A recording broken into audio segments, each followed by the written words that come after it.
আচ্ছা, আজকে আমি ডায়াগোনাল স্কেল করাটা শেখাবো।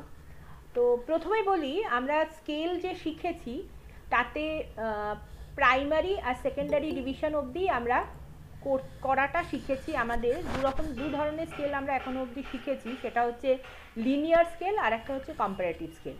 তো আজকে যেটা আমরা করব সেটা হচ্ছে ডায়াগোনাল স্কেল। প্রথমে আমি একটা জিনিস একটু দেখাই, যে তোমরা একটু স্ক্রিন শেয়ার করলাম।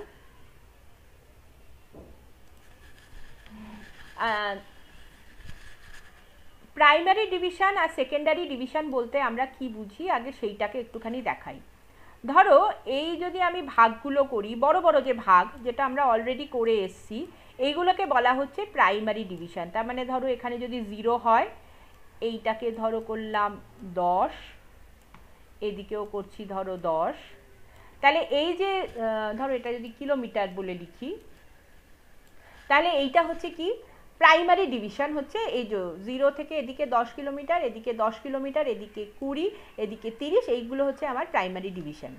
সেকেন্ডারি ডিভিশনগুলো কোনটা না, যখন এই প্রাইমারি ডিভিশনটাকে ধরো আমি যদি আবার ভাগ করি, ধরো 10টা ভাগে যদি ভাগ করি, তার মানে 1, 2 অ্যান্ড সো অন, তাহলে এক একটা ভাগ হচ্ছে কি, এটা হচ্ছে 1, এটা হচ্ছে 2, আবার এদিকে ধরো তোমার থাকবে 8, আর এদিকে ধরো থাকছে আমার 9।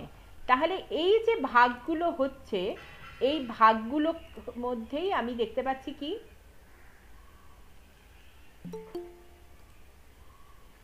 এই যে ভাগগুলো হচ্ছে, এই ভাগগুলোকেই আমরা বলছি কি না সেকেন্ডারি ডিভিশন। তাহলে একটা হয়ে গেল প্রাইমারি ডিভিশন, এইটা হয়ে গেল সেকেন্ডারি ডিভিশন। যে স্কেলের সাহায্যে, ভালো করে মন দিয়ে শুনবে, যে স্কেলের সাহায্যে আমরা টারশিয়ারি ডিভিশনটাকে ভালোভাবে দেখাতে পারি, তাকে, সেই স্কেলটাকেই বলা হচ্ছে আমাদের ডায়াগোনাল স্কেল। অর্থাৎ এই যে আমি বললাম সেকেন্ডারি ডিভিশন 0 থেকে 1 কিলোমিটার, এই যে 0 থেকে 1 কিলোমিটার, একে যদি আমি আবার 10টা ভাগে ভাগ করি, তাহলে এই যে এটা হচ্ছে এই যে একটা ভাগ, দুটো ভাগ, এরকম করে যদি সমান 10টা ভাগে ভাগ করি, তাহলে এক একটা ভাগ হচ্ছে আমার কত, 0.1 কিলোমিটার। এই যে ব্যাপারটা, এই যে 0.1 কিলোমিটার, এই যে একটা ছোট্ট ভাগ, এই ভাগটাকে খুব সুন্দর করে দেখানোর জন্য আমাদের যে স্কেলের সাহায্য নেওয়া হয়, সেটাই হচ্ছে আমার ডায়াগোনাল স্কেল। বোঝা গেছে তাহলে? এইবার এই যে ছোট্ট যে ভাগটা করছি আমরা প্রাইমারি এবং সেকেন্ডারি ডিভিশনের ক্ষেত্রে, আমি লিনিয়ার স্কেল বা আমার কম্পারেটিভ লিনিয়ার স্কেল যেভাবেই করি না কেন, তাতে আমি কি করেছি, এখান থেকে একটা রেখা টেনে নিয়েছি, তাকেও আবার ভাগ করেছি, দিয়ে সেগুলোকে আবার যোগ করেছি। আবার এই যে সেকেন্ডারি ডিভিশন, তার জন্য আবার এদিকে একটা লাইন টেনেছি, এদিকে একটা লাইন টেনেছি, দিয়ে সেগুলোকেও যোগ করেছি, করে করে আমি প্রাইমারি আর সেকেন্ডারি ডিভিশনটা করে নিয়েছি। এবার এই টারশিয়ারি ডিভিশনটা করার জন্য এখানে আমরা জিওমেট্রির একটা কি বলবো, একটা থিওরি ইউজ করব। সেই থিওরিটা দিয়ে আগে আমি বিষয়টাকে তোমাদেরকে বুঝিয়ে দিচ্ছি, তারপর ডায়াগ্রামটা কীরকম হবে, আঁকাটা কীরকম হবে, সেটাকে আমরা একটুখানি দেখে নেব। এখানে দেখো, এই principles off diagonal scale construction, এইখানে একটা অঙ্ক দিয়ে আমরা জিনিসটাকে বুঝিয়েছি। এখানে একটা স্কেল করা হয়েছে, মানে স্কেল মানে একটা ত্রিভুজ আঁকা হয়েছে, যেটা ধরো এই যে বি আর সিটাই ধরো আমাদের এই যে এই ছোট্ট ভাগটা, এই যে যেটা আমি বললাম 0 থেকে এই 0.1, মানে এই ভাগটুকুনিকে আমরা দেখাচ্ছি, এই যে বি আর সি, এই ভাগটুকুনি, এই বি আর সি। আচ্ছা, আমি একটু ভুল বললাম, এই একের ভাগটা হচ্ছে বি আর সি, এই যে এই একটা, মানে এই জায়গাটা হচ্ছে আমার বি আর এইটা হচ্ছে আমার সি, অর্থাৎ একটা সেকেন্ডারি ডিভিশনটাকে আমাকে এখানে আমি ধরো দেখাচ্ছি, এই যে এইটা হচ্ছে আমার একটা সেকেন্ডারি ডিভিশন। এটাকে আমি কি করব, এই অঙ্ক অনুযায়ী আমাকে 4টে ভাগে আমি এটাকে ভাগ করব। তাহলে এখানে বি আর সিটাকে আমি 4টে ভাগে ভাগ করব। তার জন্য আমি কার সাহায্য নিচ্ছি, কোন থিওরির সাহায্য নিচ্ছি, সেটা হচ্ছে সদৃশ্য বা অনুরূপ ত্রিভুজের সাহায্য নিচ্ছি। কি বলা হয়েছে দেখো, যে সদৃশ্য বা অনুরূপ ত্রিভুজের যদি একই কোণ মানে হচ্ছে এই যে এটা যদি একটা থিটা বিশিষ্ট অনুরূপ বাহুগুলি উহাদের ভূমির সাথে সর্বদা সমানুপাতিক হয়। অনুরূপ বাহু বলতে কোনগুলো? এ বি, সিডি, ইএফ, এগুলো ভূমিকোণটা বিসি এর সাথে সর্বদা কি হচ্ছে না সমানুপাতিক হচ্ছে, সরি ভূমি হচ্ছে তোমার এবি, এর সঙ্গে সর্বদা কি হচ্ছে সমানুপাতিক হচ্ছে। এবার একটুখানি বিষয়টাকে ভালো করে বুঝে নিই। ধরা যাক বিসি দৈর্ঘ্যকে 4টি ভাগে ভাগ করতে হবে। এই যে যেটা বললাম বিসির এই যে দৈর্ঘ্য, এটাকে 4টে ভাগে ভাগ করতে হবে। এখন বিসির উপর থেকে বি বিন্দু থেকে যে কোনো পরিমাণের একটা দৈর্ঘ্যের বি এর লম্ব টানা হলো। এই যে এখানে বি এর একটা লম্ব টানা হলো, তাহলে এটা যদি লম্ব হয় তাহলে ভূমিটা কিন্তু আমার বিসি। প্রথমে আমি যেটা বলেছিলাম ঠিকই বলেছিলাম, বিসিটা হচ্ছে আমার ভূমি এবং এসি যুক্ত করে এবিসি একটি ত্রিভুজ গঠন করা হলো। এ আর সিটাকে আমি যুক্ত করে দিয়ে একটা ত্রিভুজ গঠন হলো। ত্রিভুজটার নাম কি হলো তাহলে? এ বি সি ত্রিভুজ। ভাগ করতে হবে, অর্থাৎ টারশিয়ারি ডিভিশনে আমাকে করতে হবে কোনটাতে না বিসি কে কটা ভাগ করব? 4টে ভাগে ভাগ করব। এই ত্রিভুজের এবি রেখাকে, এই যে এবি যে রেখাটা, এটাকে সমান 4টি ভাগ করে 4টি সদৃশ্য ত্রিভুজ তৈরি করা হলো। তাহলে এখানে 4টে ভাগ করে দিলাম, এই যে 1 2 3টে, আর এই যে 4টে ভাগ হয়ে গেল, এই যে 1 2 3 4, তাতে সদৃশ্য ত্রিভুজ যেগুলো হলো সেগুলো কোনটা কোনটা দেখো। ক্যাপিটাল লেটার এ বি, এই যে capital letter A, small letter A আর B, capital letter A C D, আর capital letter A E F, আর all capital A B C.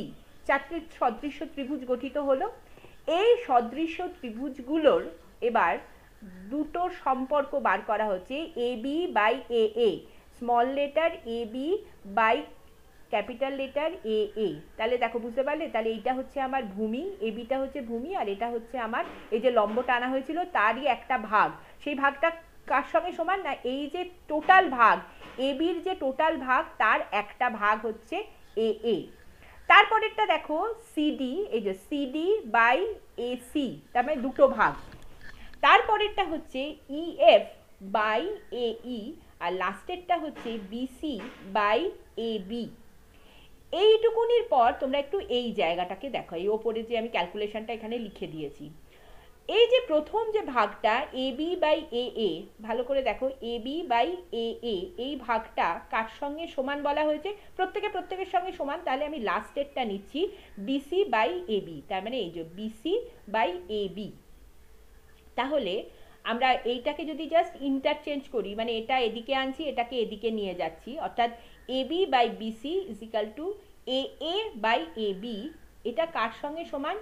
এ এ, এই যে এ মানে হচ্ছে তোমার এই যে এইটুকুনি, আর এ বি মানে এই পুরোটা, তাহলে এ বিটা মানে হচ্ছে কি 4, আর এ এ হচ্ছে এই 4 ভাগের 1 ভাগ। কারণ প্রথমেই বলা হয়েছিল যে সমান 4টে ভাগে এটাকে কি করা হয়েছে না ভাগ করা হয়েছে।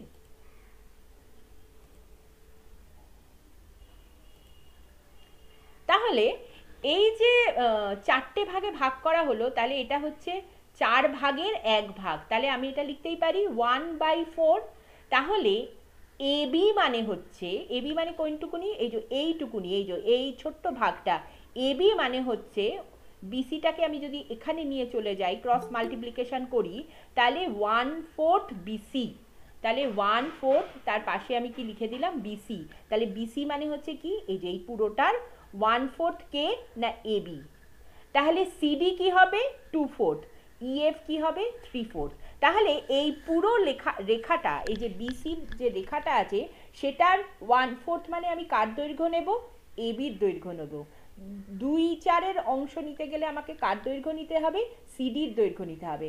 অর্থাৎ আমরা যেমন কম্পারেটিভ স্কেলের ক্ষেত্রে যেটা করেছিলাম, কম্পারেটিভ স্কেলের ক্ষেত্রে যেমন আমরা করেছিলাম যে প্রাইমারি ভাগটাকেই আমরা দেখিয়ে দিয়েছিলাম। অর্থাৎ কি মানে এই যদি আমার প্রাইমারি ডিভিশনটা হয়, তাহলে প্রাইমারি ডিভিশনটাকেই কিন্তু আমরা পরিষ্কার তার উপর ভাগ করে দিয়েছিলাম। কিন্তু টারশিয়ারি ডিভিশনটা দেখানোর ক্ষেত্রে আমাকে পুরো ব্যাপারটা ওই সদৃশ্য ত্রিভুজের সাহায্য নিয়ে কিন্তু আমাকে আঁকতে হবে। এবং সেক্ষেত্রে আমরা যেটা করব সেটা হচ্ছে তোমার এই রকমভাবে একটা চতুর্ভুজ এঁকে সেখানে আমাকে এই ডায়াগ্রামটাকে আঁকতে হবে। একটু ভালো করে দেখো, এখানে এই যে স্কেলটা আমি বলছি যে বিপিএ, এই যে ত্রিভুজটা বিপিএ, এই ত্রিভুজটার মধ্যে পিএ কে এখানে 10টা ভাগে ভাগ করা হয়েছে। পিএ এইটুকুনি অংশকে 10টা ভাগে ভাগ করা হয়েছে, যেটা আমরা এখানে 4টে ভাগে ভাগ করলাম। এই যে 10টা ভাগে ভাগ করেছি তার 0.1 যেটা, সেটা হচ্ছে এইটুকুনি ভাগ, 0.2 হচ্ছে পরের ভাগ, 0.3 হচ্ছে তারপরের, 0.4 5 6 7 8 9 এই করে, আর এই পুরোটা হচ্ছে আমার একটা ভাগ। কাজে ডায়াগোনাল স্কেলটা যখন আমি আঁকবো তখন কিন্তু আমার আঁকাটা কিন্তু এই ধরনেরই হবে। এইবার আমি একটা জায়গা একটুখানি তোমাদেরকে দেখাই, একটা স্কেলের একটা অংশ, এই আঁকাটা হবে আমার এরকম ধরনের। এই যে ডায়াগোনাল স্কেল, এই হচ্ছে আমার ডায়াগোনাল স্কেল। ধরো আমার যদি RF 1:1 থাকে, তাহলে এখানে ধরো 0 100 200 300 400 এরকম করে যে কোনো একটা নির্দিষ্ট মান নিয়ে আমি এটাকে করলাম। করার পর আমাকে এই যে 222 কিলোমিটার আমাকে এই স্কেলটা দিয়ে আমি দেখিয়েছি। 222 মানে কি, 200টা আমি কোথা থেকে পেলাম, এইদিকে 100, তারপরেরটা হচ্ছে 200, তাহলে এখানে 200 পেয়ে গেলাম। এই 100টাকে আবার আমি কি করেছি, 10টা ভাগে ভাগ করেছি, তাহলে এক একটা ভাগ আমার কত হয়ে গেল, 20 করে হয়ে গেল, এক একটা ভাগ হয়ে গেল 10 করে। তাহলে 222 মানে হচ্ছে এখানে আমি কত গেলাম, 10 20, তাহলে এই পয়েন্ট অবধি চলে এলাম কত, এদিকে 200 আর এদিকে 20। এরপর আমার বাকি রইল কত না, বাকি রইল আমার 2 কিলোমিটার। এই 2 কিলোমিটারের জন্য আবার কি হচ্ছে দেখো, এই যে এখানে 10 কিলোমিটারের ভাগ, এটাকে আবার 10টা ভাগে ভাগ করেছে, তাহলে এখানে এক একটা ভাগ হচ্ছে কত করে, 1 কিলোমিটার করে। তাহলে এই হচ্ছে আমার 1 কিলোমিটার, তারপরেরটা হচ্ছে আমার 2 কিলোমিটার, 3 কিলোমিটার, 4 5 6 এরকম সো অন। তাহলে আমার যখন এখানে আমি করছি তখন কি হচ্ছে, 200, এখানে হচ্ছে তোমার 20, এখানে হচ্ছে 21, আর এটা হচ্ছে আমার 22। তাহলে এইভাবে আমার ক্যালকুলেশনটাকে আমি এগোবো। এইটুকুনি জায়গা বুঝতে কারোর যদি অসুবিধা হয় তাহলে বলো, আমি তাহলে আবার